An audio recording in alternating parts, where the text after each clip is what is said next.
दोस्तों, आज हम पढ़ेंगे जॉर्ज ग्रिसन के बारे में कि जॉर्ज ग्रिसन जो हिंदी साहित्य का इतिहास लिखे थे उसकी क्या क्या विशेषताएं थी। पहले दोस्तों उस ग्रंथ का हम नाम ही जान लें। जॉर्ज ग्रिसन ने जो कृति की थी उसका नाम था the modern vernacular literature of Hindustan. दोस्तों नाम एक बार फिर बता दूं, the modern vernacular literature of Hindustan. इस लाइन से दो तीन प्रश्न उठ जाते हैं। पहला कि जॉर्ज ग्रिसन की कृति का नाम क्या है, तो हम क्या बोलेंगे, जॉर्ज ग्रिसन की कृति का नाम the modern vernacular literature of Hindustan है। ठीक है, या तो कभी कभी इस रचना का नाम दे देगा और पूछेगा the modern vernacular literature of Hindustan किसकी रचना है, उस समय हम बोलेंगे कि यह जॉर्ज ग्रिसन की रचना है। ठीक है दोस्तों, उसके बाद दिया हुआ है कि इसका प्रकाशन ईयर दिया हुआ है दोस्तों कि यह जो ग्रंथ थी वह एशियाटिक सोसाइटी ऑफ बंगाल द्वारा कोलकाता में प्रकाशित हुआ था। इसका ईयर नहीं दिया हुआ है, मैं बता दूं, यह 1888 ईस्वी को प्रकाशित हुआ था। कहाँ से दोस्तों, कोलकाता से प्रकाशित किया गया था इसको। इससे भी दो क्वेश्चन बन जाते हैं कि जॉर्ज ग्रिसन की जो कृति है the modern vernacular literature of Hindustan वो कहाँ से प्रकाशित हुई थी, तो हम क्या बोलेंगे कि वो कोलकाता से प्रकाशित हुई थी। ठीक है, और अगर पूछ ले किसके द्वारा प्रकाशित की गई थी तो उस समय हम क्या बोलेंगे, ये एशियाटिक सोसाइटी ऑफ बंगाल द्वारा इसे प्रकाशित किया गया था। दोस्तों उसके बाद ग्रिसन ने अपने ग्रंथ में अनेक हिंदी के कवियों को शामिल किया था। ये लाइन बहुत ही ज़्यादा इम्पॉर्टेंट है दोस्तों कि ग्रिसन ने अपनी कृति में केवल हिंदी के कवियों को ही शामिल किया गया था। ये ग्रिसन के ग्रंथ की बहुत ही बड़ी विशेषता है कि उसने अपने ग्रंथ में केवल और केवल हिंदी के ही कवियों को शामिल किया और जो हिंदी की बोली के अंदर जो आते हैं जो बोलियां उन्हीं की कवियों को शामिल किया है। मैं आगे आपको बताऊंगी कि हिंदी में कौन कौन सी बोलियां आती है और उन बोलियों को हिंदी में समाहित करने का क्या कारण है। पर आज मैं बता दूं कि जब इसका निर्णय लिया गया उससे पहले ही ग्रिसन ने अपनी रचना में उन सारी बोलियों को लेके हिंदी का साहित्य का इतिहास का रचना किए थे।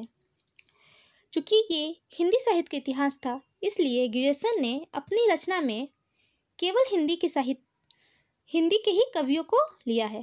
इससे पहले जो दो कवि ने अपना ग्रंथ की रचना की थी, गारसा दत्तासी हो या फिर शिव सिंह सेंगर हो, उन्होंने हिंदी के अलावा और भी अन्य बोली या भाषा के कवि को शामिल किए थे जो हिंदी के नहीं थे। लेकिन ग्रिसन ने अपनी रचना में इस बात का बड़ा ही ध्यान रखा था कि उसे केवल हिंदी के ही कवियों को शामिल करना है। दोस्तों ग्रिसन का जो ग्रंथ था, सॉरी यहाँ ग्रंथी लिखी हुई है, मिस्टेक है, ये ग्रंथ होगा, वो 11 अध्यायों में विभक्त है। ठीक है दोस्तों, ग्रिसन का जो ग्रंथ है वो कितने अध्यायों में विभक्त है, 11। इससे भी क्वेश्चन बन जाता है कि ग्रिसन की जो रचना है the vernacular literature of Hindustan वो कितने अध्यायों में विभक्त है, तो हम बोलेंगे ये 11 अध्यायों में लिखी एक बहुत बड़ी कृति है या रचना है। कृति मतलब दोस्तों रचना ही होता है। ठीक है, इसके बाद अगर हम आगे आए तो देखते हैं नेक्स्ट पॉइंट है, इस ग्रंथ में 995 कवियों की जीवनी एवं काव्य परिचय दिया हुआ है। ठीक है दोस्तों, मतलब ग्रिसन ने अपने ग्रंथ में न सिर्फ कवियों की रचना को ही शामिल किया बल्कि उनकी जीवनी को ही उतना ही ज़्यादा महत्व दिया है और उनका जन्म स्थान, उनका जन्म समय, उनकी मृत्यु और उन्होंने अपने जीवन में क्या क्या किया था उन सब को भी लेके अपने ग्रंथ की रचना की है। साथ ही उनके काव्य का भी परिचय दिया है कि वे अपने काव्य में किस तरह का काव्य का रचना करते थे। ठीक है दोस्तों, अगर हम नेक्स्ट पॉइंट की बात करें तो क्या है नेक्स्ट पॉइंट कि ग्रेसन ने अपने ग्रंथ में काल विभाजन और उस काल की प्रवृत्तियां का भी उल्लेख किया है। दोस्तों, एक बहुत ही इम्पॉर्टेंट लाइन है ये कि सबसे पहले ग्रेसन ही वो विद्वान थे जिन्होंने काल विभाजन किया था। ठीक है दोस्तों, और उस काल की प्रवृत्तियां भी उल्लेख की थी अपने ग्रंथ में। प्रवृत्तियां मतलब होता है दोस्तों विशेषता, और काल विभाजन तो आप जानते ही होंगे कि हम जब हिंदी साहित्य का इतिहास पढ़ते हैं तो शुरू में ही हमें बता दिया जाता है कि हम लोग अपने हिंदी के साहित्य को कितने भागों में पढ़ेंगे, 4 भागों में पढ़ेंगे। एक आदिकाल, दूसरा भक्ति काल, तीसरा रीतिकाल और चौथा आधुनिक काल। ग्रेसन ने जब अपनी रचना की थी उसमें उन्होंने इस बात का ध्यान रखा था और रचना के अनुसार उन्होंने काल का विभाजन भी किया था। इसके साथ साथ उस काल में जो विशेषताएं थी मैं आपको आगे बताऊंगी कि वीर गाथा काल की अपनी अलग विशेषताएं थी, अपनी अलग प्रवृत्ति थी, इसलिए उस काल का नाम वीर गाथा काल पड़ा। भक्ति काल की अपनी अलग प्रवृत्ति थी, इस कारण उस काल का नाम भक्ति काल पड़ा। उसी प्रकार रीति की अपनी अलग विशेषता थी और आधुनिक काल की अपनी अलग विशेषता है, जिसके कारण इन सब को अलग अलग काल में रखा गया है और इनकी अपनी प्रवृत्तियां भी हैं। ग्रेसन ने इस बात का उल्लेख अपने ग्रंथ में किया है और प्रवृत्ति के अनुसार उन्होंने काल का विभाजन किया है। उसके बाद दोस्तों नेक्स्ट पॉइंट है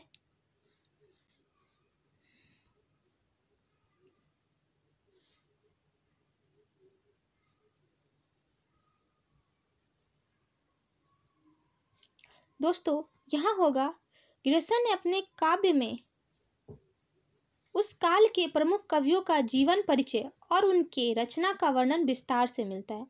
ठीक है दोस्तों, ग्रेसन का जो काव्य था, उनके काव्य का नाम क्या था दोस्तों? The modern vernacular literature of Hindustan.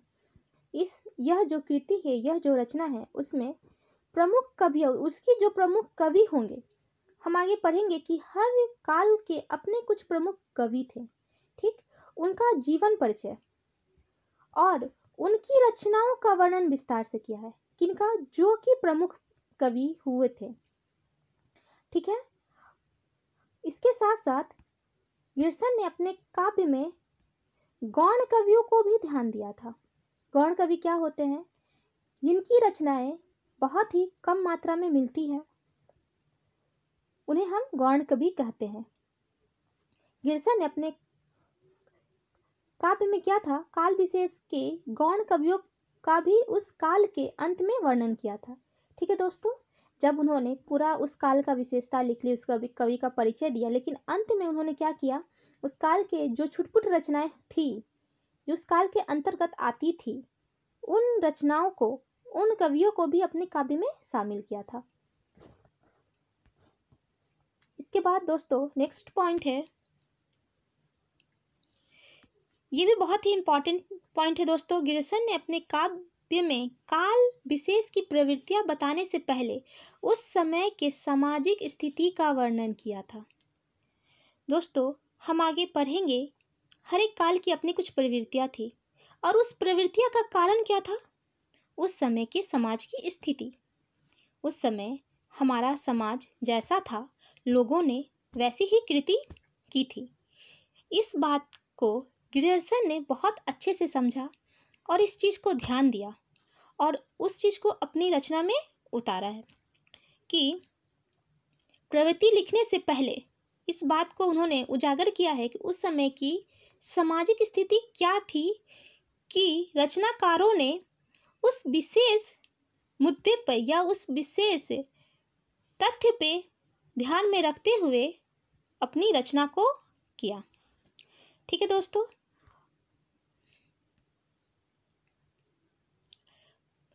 इसके बाद ये पॉइंट भी बहुत ही ज़्यादा इम्पॉर्टेंट बन जाता है। ग्रेसन ने ही सबसे पहले भक्ति काल को हिंदी साहित्य का स्वर्ण युग कहा था।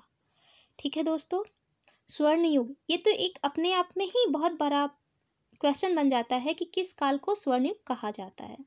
ठीक है, तो हम सब जानते हैं कि भक्ति काल को स्वर्ण युग के नाम से जानते हैं।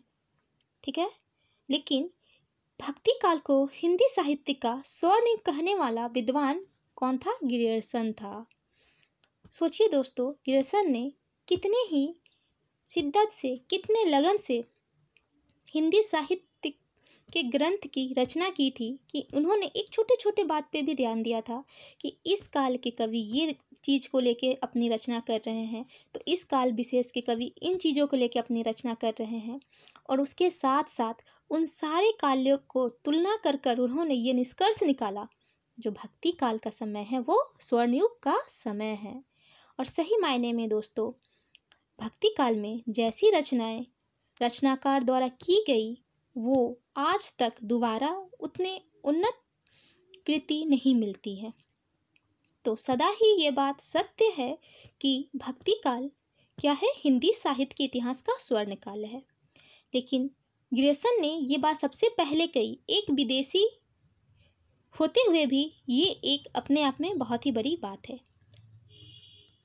उसके बाद अगर मैं आगे बोलूँ तो नेक्स्ट पॉइंट है, ग्रियर्सन ने अपने ग्रंथ में गारसा द तासी, दोस्तों यहाँ पे भी मिस्टेक है, यहाँ पे गारसा होगा, वह शिव सिंह सेंगर द्वारा एकत्रित सामग्री का उपयोग किया था। ठीक है दोस्तों आज के मेरे वीडियो में बहुत ही ज़्यादा प्रिंटिंग मिस्टेक है, कृपया आप इन पर ध्यान ना दें। जो मैं बता रही हूँ उस पर ध्यान दें। आप मेरे एक एक बात को सुने, जब आप सुनेंगे तो आपको चीज़ें याद होगी, जब चीज़ें याद होगी तो आप क्वेश्चन कर पाएंगे, आप शॉर्ट क्वेश्चन भी कर पाएंगे। और चूँकि आप मेरी सारी वीडियो देखेंगे हिंदी साहित्य की परंपरा की, तो निश्चित ही आप लॉन्ग क्वेश्चन भी कर पाएंगे। और मेरा सिर्फ एक ही उद्देश्य है कि आप अपनी परीक्षा में सफल हों। तो आप मेरी छोटी छोटी त्रुटियों पर बिल्कुल भी ध्यान न दें, ठीक है? मैं अगले वीडियो में और भी ज़्यादा अच्छे से टाइप करूँगी ताकि आपको इतनी छोटे छोटी चीज़ से भी दिक्कतें ना हो। ठीक है दोस्तों, तो मैं अब आगे बढ़ती हूँ। जो ग्रियर्सन थे उन्होंने अपने से पहले जिन कवियों ने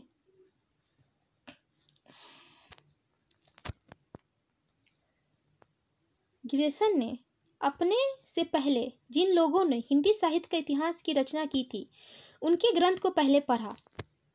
उनमें से उन्होंने जो तथ्य उनको अच्छे लगे, जो तथ्य उनको सही लगे, जिन कवियों का उनको प्रमाण मिला, उन सारे कवि को लेते हुए उन्होंने अपने द्वारा खोजी गई कवियों, विद्वानों को भी अपने ग्रंथ में शामिल किया है। बात आपको समझ में आई होगी कि ग्रियर्सन ने क्या किया। अपने से पहले जितने भी विद्वानों ने हिंदी के साहित्य की रचना की थी, ऐसा नहीं है कि सिर्फ गारसा द तासी और शिव सिंह सेंगर ही रचना किए थे, उससे पहले भी बहुत से विद्वान थे जो हिंदी साहित्य की रचना किए थे, लेकिन उनकी रचना हिंदी साहित्य के इतिहास की श्रेणी में नहीं आती है, इसलिए उनका नाम हम कहीं नहीं देखते हैं। लेकिन ग्रियर्सन ने उन सारे विद्वानों की कृति को पढ़ा है और उसके बाद खुद भी बहुत ही निरीक्षण किया है और फिर अपने ग्रंथ में एक एक बात को बड़े ही विस्तार से लिखा है।